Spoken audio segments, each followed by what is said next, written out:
வணக்கம் நண்பர்களே. இன்னைக்கு இந்த வீடியோவை பார்த்துட்ருக்க உங்ககிட்ட ஒரு கேள்வி கேட்கணும்னு தோணுது. என்னைக்காவது ராத்திரி தூக்கம் வராமல் உங்களோட வீட்டோட நிலைமையை நினச்சி கலங்கியிருக்கீங்களா? நம்ம வீட்டில் மட்டும் ஏன் இவ்வளோ கஷ்டம்? மற்றவங்க எல்லாம் சந்தோஷமாக இருக்கும்போது நாம் மட்டும் ஏன் ஒரு சின்ன பொருளை வாங்குறதுக்கு கூட இவ்வளோ யோசிக்க வேண்டியிருக்கு அப்படின்னு. இந்த கேள்வி உங்கள் மனசை குடைஞ்சிட்ருக்கு இல்லையா? உங்களோட பின்னணி ஏழ்மையாக இருக்கலாம், ஆனால் உங்களோட எதிர்காலம் அப்படி இருக்கணும்னு அவசியம் கிடையாது. இன்னைக்கு உலகம் யாரையெல்லாம் கொண்டாடுதோ அவங்க எல்லாருமே கஷ்டத்தை அனுபவிச்சவங்க தான். அந்த வழியை எப்படி வெற்றியாக மாற்றுறது அப்படின்னு தான் இன்னைக்கு நாம் விரிவாக பார்க்க போகிறோம். இந்த மாதிரி பயனுள்ள தகவல்களுக்கு நம்மளோட ஷி பிரீத்ஸ் பிரேட் சேனலை சப்ஸ்கிரைப் பண்ணிக்கோங்க. கூடவே இருக்க பெல் ஐக்கானையும் கிளிக் பண்ணிக்கோங்க. முதல்ல ஒன்று மட்டும் புரிஞ்சுக்கோங்க நண்பர்களே, வறுமைன்றது ஒரு சாபம் கிடையாது. அது ஒரு தற்காலிகமான சூழ்நிலை மட்டும்தான். ஒரு செடி வளரணும்னா அது மண்ணுக்குள்ள இருட்டில் தான் புதஞ்சிருக்கணும். அந்த இருட்டை பார்த்து அந்த செடி பயந்துருந்தா இன்னைக்கு அது மரமாக ஆகியிருக்காது. அதே மாதிரி தான் உங்களோட வாழ்க்கையும். இப்போ நீங்கள் இருக்கிற இந்த இருட்டு நீங்கள் பெரிய ஆளாக வளர்றதுக்கான ஒரு தளம் தான். கையில் காசு இல்லாதது பெரிய பிரச்சனை கிடையாது. சாதிக்கணுங்கிற அந்த வெறி இல்லாதது தான் பெரிய பிரச்சனை. டாக்டர் ஏபிஜே அப்துல் கலாம் அவரை நினச்சி பாருங்க. ராமேஸ்வரத்தில் ஒரு சாதாரண குடும்பம். காலையில் பேப்பர் போட்டு தான் படித்தார். ஆனால் அவர் தன்னோட நிலைமையை நினச்சி வருத்தப்படலை. நம்மால் முடியும்னு நம்பினார். இன்னைக்கு உலகமே அவரை இந்தியாவோட ஏவுகணை மனிதன்னு போற்றுது. உங்களோட ஏழ்மை உங்களை ஒருபோதும் நிறுத்தாது இல்லைங்களா? நீங்களாக நினச்சி நிறுத்தினா மட்டும்தான் அது உங்களுக்கு ஒரு தடையாகவே இருக்கும். கஷ்டப்படுறவங்க கிட்ட இருக்கிற மிகப்பெரிய பலம் என்ன தெரியுமா? வசதியான வீட்டில் வளர்கிற பிள்ளைங்களுக்கு கிடைக்காத ஒரு விஷயம் உங்ககிட்ட இருக்கும். அதுதான் பசி. இது சாப்பாட்டுக்கான பசி இல்லை, வாழ்க்கையில் ஜெயிக்கணுன்ற பசி. கஷ்டத்தை பார்த்தவனுக்கு மட்டும்தான் தெரியும் ஒரு ரூபாயோட மதிப்பு என்னன்னு. அவமானங்களை சந்திச்சவனுக்கு தான் தெரியும் மரியாதையோட மதிப்பு என்னன்னு. அந்த அவமானங்கள் தான் உங்களை முன்னுக்கு தள்ளுற எரிபொருளாகவே இருக்க போகுது. நம்ம எல்லாருக்குமே தெரிஞ்ச நம்மளோட சூப்பர் ஸ்டார் ரஜினிகாந்த் ஒரு சாதாரண பஸ் கண்டக்டராக இருந்தவர். பல அவமானங்கள், பல கஷ்டங்கள், ஆனால் தங்கிட்ட இருந்த தனித்துவத்தை நம்பினார். இன்றைக்கி அவர் ஒரு மிகப்பெரிய சகாப்தமாகவே இருக்கார் இல்லைங்களா? அவர் பின்னாடி எந்த பெரிய ஆளும் கிடையாது. அவரோட தன்னம்பிக்கை தான் அவரை இந்த இடத்துக்கு கொண்டு வந்துச்சு. இப்போது இன்றைக்கி இளைஞர்கள் பண்ணுற மிகப்பெரிய தப்பு என்னன்னு தெரியுமா? மற்றவங்க வாழ்க்கையை பார்த்து தங்களை தாழ்த்திக்கிறது. அவன் விலை உயர்ந்த ஃபோன் வச்சுருக்கான், அவன் காரில் போகிறான் அப்படின்னு பார்த்துட்டு நம்மளோட வாழ்க்கை மட்டும் ஏன் இப்படி இருக்குன்னு அப்படின்னு யோசிக்கிறீங்க. சோஷியல் மீடியாவில் எல்லாரும் சந்தோஷமாக இருக்கிற மாதிரி தான் காட்டுவாங்க. ஆனால் உள்ளுக்குள்ளே எல்லாருமே ஒரு போராட்டம் இருந்துகிட்டே இருக்கும்.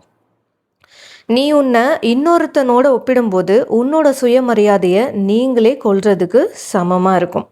போட்டி போடணும்னா உங்கள் கூடவே நீங்கள் போட்டி போடுங்க. நேற்று இருந்ததை விட, நேற்று நீங்கள் எந்த நிலைமைக்கு இருந்தீங்களோ அந்த நிலைமையை விட இன்றைக்கி நீங்கள் ஒரு படி முன்னேறி இருக்கீங்களா? அதுதான் உங்களோட உண்மையான வளர்ச்சி. ஸோ நீங்கள் எப்போவுமே உங்களோட தான் நீங்கள் போட்டி போடணும். உங்களோட நிலைமை ஒவ்வொரு சுச்சுவேஷன்லேயும் ஒரு படி முன்னேறிக்கிட்டே இருக்கணும். இதுதான் அந்த போட்டி. இந்த காலத்தில் நீங்கள் பெரிய படிப்பு படிச்சிருக்கணும்னு அவசியம் கிடையாது. ஆனால் உங்ககிட்ட ஒரு திறமை, ஸ்கில் இருக்கணும். உங்களோட ஏழ்மையை போக்க போகிற ஒரே ஒரு ஆயுதம் உங்களோட திறமை மட்டும்தான். அது எது வேணாலும் இருக்கலாம். சமையலோ, இல்லை வீடியோ எடிட்டிங்கோ, இல்லை ஒரு பாட்டு பாடுறதோ, ஒரு தொழிலோ, எதுவாக வேணாலும் இருக்கலாம். அதில் நீங்கள் கில்லாடியாக இருக்கணும். இன்றைக்கி இன்டர்நெட் ஒரு பெரிய பொக்கிஷம். தேவையில்லாத வீடியோக்களை பார்த்து நேரத்தை வீணாக்காமல் புதுசாக கற்றுக்கோங்க.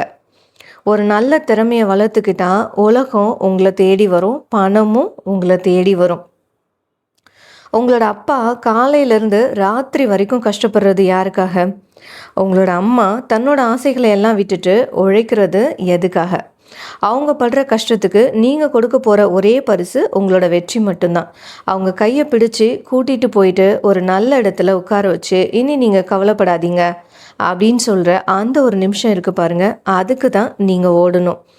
உங்களை குறை சொன்னவங்க முன்னாடி உங்களோட பெற்றவங்களை தலை நிமிர்ந்து நடக்கிற மாதிரி வாழ்ந்து காட்டணும். இதுக்காக தான் நீங்கள் ஓடவே செய்யணும். ஏழைக்கும் பணக்காரனுக்கும் இறைவன் சமமாக கொடுத்த ஒரே விஷயம் இந்த 24 மணி நேரம் மட்டும்தான். பணக்காரன் அந்த நேரத்தை எப்படி இன்னும் பணம் சம்பாதிக்கலாம் அப்படின்னு யோசிக்கிறான். ஆனால் நம்ம ஆளுங்க அந்த நேரத்தை எப்படி பாஸ் பண்ணலாம், அதாவது வீணாக்கலாம் அப்படின்றத யோசிக்கிறாங்க. நேரத்தை வீணாக்குறவன் ஏழையாவே தான் இருப்பான். நேரத்தை முதலீடு செய்கிறவன் தான் முன்னேறுவான். நீங்கள் இன்றைக்கி செலவு பண்ணுற ஒவ்வொரு நிமிஷமும் உங்களோட எதிர்காலத்தை தீர்மானிக்குது. உங்களை யாராவது அவமானப்படுத்தினா அழாதீங்க. அந்த அவமானத்தை ஒரு டைரியில் குறித்து வச்சுக்கோங்க. உங்களால் முடியாதுன்னு சொன்னவங்க முன்னாடி நீங்கள் ஜெயிச்சு நிற்கும் போது கிடைக்கிற அந்த ஒரு நிமிஷம் சந்தோஷம் இருக்கு இல்லையா, அது கோடி ரூபாய்க்கு சமம். உங்கள் மேலே வீசப்படுற ஒவ்வொரு கல்லையும் வச்சு உங்களுக்கான ஒரு கோட்டையை கட்ட ஆரம்பிங்க. முன்னாடியெல்லாம் ஒரு விஷயம் கற்றுக்கணும்னா பெரிய இடத்துக்கு போகணும், காசு கட்டணும். ஆனால் இன்றைக்கி உங்கள் கையில் இருக்கிற இந்த ஃபோன் இருக்கு இல்லையா, இது ஒரு மிகப்பெரிய பல்கலைக்கழகம் மாதிரி, ஒரு காலேஜ் மாதிரின்னு வச்சுக்கோங்களேன். யூடியூப்பில் பொழுதுபோக்கு வீடியோக்களை மட்டும் பார்க்காம உங்களில் தொழிலில் எப்படி வளர்த்துக்கலாம், புதுசாக என்னென்ன பிஸ்னஸ் ஐடியாக்கள் இருக்குதுன்னு தேடுங்க. உங்களோட ஃபோனை வெறும் டேட்டா காலி பண்ணுற மிஷினாக மட்டும் வச்சுக்காமல் பணம் சம்பாதிக்க மிஷினாக மாற்றுங்க. முதல் முயற்சியிலேயே யாரும் இங்கே ஜெயிச்சுறது கிடையாது. ஒரு குழந்தை நடக்கிறதுக்கு முன்னாடி 1000 தடவை விழும். விழுறது என்றைக்குமே ஒரு தோல்வியாக இருக்கவே இருக்காது இல்லைங்களா? ஒருவேளை நீங்கள் ஆரம்பிக்கிற பிஸ்னஸோ இல்லை உங்களோட வேலையோ சறுக்குனாலும் பரவாயில்ல. சரி, இதில் என்ன கற்றுக்கிட்டோம் அப்படின்னு யோசித்து அடுத்த அடி எடுத்து வைங்க. என்ன செய்யக்கூடாது அப்படின்றதையும் முடிவு பண்ணுங்கள் அந்த இடத்துல இருந்து. அப்போது அடுத்த அடி எடுத்து வைக்கிறப்போ வெற்றி தானாகவே உங்களுக்கு கிடைக்க ஆரம்பிக்கும். உங்களோட ஊர்லேயோ இல்லாட்டி உங்களுக்கு தெரிஞ்ச உங்களோட சொந்தக்காரங்களையோ இந்த மாதிரி ரொம்ப கஷ்டப்பட்டு முன்னேறினவங்க கண்டிப்பாக இருப்பாங்க, நம்மளோட வீடுலேயே இருப்பாங்க. அவங்களோட வாழ்க்கையை ஒரு கணம் அமைதியாக உட்காந்து யோசித்து பாருங்கள். உங்களுக்கே உண்மை என்னன்னு புரியும். வெறும் பேச்சு மட்டும் இல்லாமல் இன்றைக்கி ராத்திரி ஒரு பேப்பர் எடுத்து உங்களோட லட்சியத்தை எழுதுங்க. அதை இன்னையிலேருந்தே சின்ன சின்ன முயற்சி மூலமாக செயல்படுத்த ஆரம்பிங்க. கடைசியாக ஒன்று மட்டும் சொல்லிக்கிற நண்பர்களே, ஒரு நிமிஷம் உங்களோட கண்ணை மூடி யோசிச்சு பாருங்கள். இன்றைக்கி நீங்கள் படுற இந்த அவமானம், இந்த பசி, இந்த பண கஷ்டம் எல்லாமே ஒரு நாள் உங்களோட வெற்றி கதையாக மாறப்போகுது. என்றைக்கு நீங்கள் மேடையில் நின்று மைக்கு பிடிச்சி பேசுகிறீங்களோ அன்றைக்கி உலகம் உங்களை பார்த்து கேட்கும், எப்படி இவ்வளோ கஷ்டத்துலேயும் ஜெயிச்சிங்க அப்படின்னு. அன்றைக்கி நீங்கள் சொல்ல போகிற பதிலுக்காக இன்றைக்கி நீங்கள் உழைச்சி தான் ஆகணும். உங்களோட பின்னணி ஏழ்மையாக இருக்கலாம், ஆனால் உங்களோட அடையாளம், ஐடென்டிட்டி நீங்கள் கஷ்டப்பட்டு உருவாக்குனதாக இருக்கணும். உங்களோட பரம்பரையிலேயே முதல் பணக்காரன் இல்லாட்டி முதல் சாதனையாளன் நீங்களாக இருக்கணும்னு அந்த ஆண்டவன் எழுதி வச்சுருக்கான். அந்த வாய்ப்பை விட்டுறாதீங்க.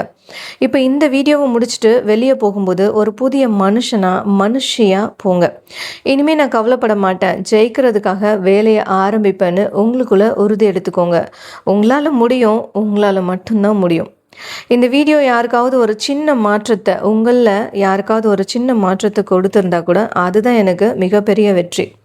உங்களோட போராட்டத்தை, உங்களோட கனவை கமெண்ட்டில் சொல்லுங்கள். நாமளும் சேர்ந்து ஜெயிப்போம், தொடர்ந்து ஓடுவோம். அடுத்த ஒரு முக்கியமான நல்ல ஒரு சூப்பரான டாப்பிக்கில் உங்களை சந்திப்போம். நன்றி, வணக்கம். இன்னும் நம்ம ஸ்ரீ ப்ரீஸ் பிரேவ் சேனலை சப்ஸ்கிரைப் பண்ணாமல் பார்க்குறவங்க சப்ஸ்கிரைப் பண்ணிவிடுங்க. கூடவே இருக்க அந்த பெல் ஐக்கானையும் கிளிக் பண்ணி உங்களோட சப்போர்ட்டை கொடுத்துருங்க. நன்றி, வணக்கம்.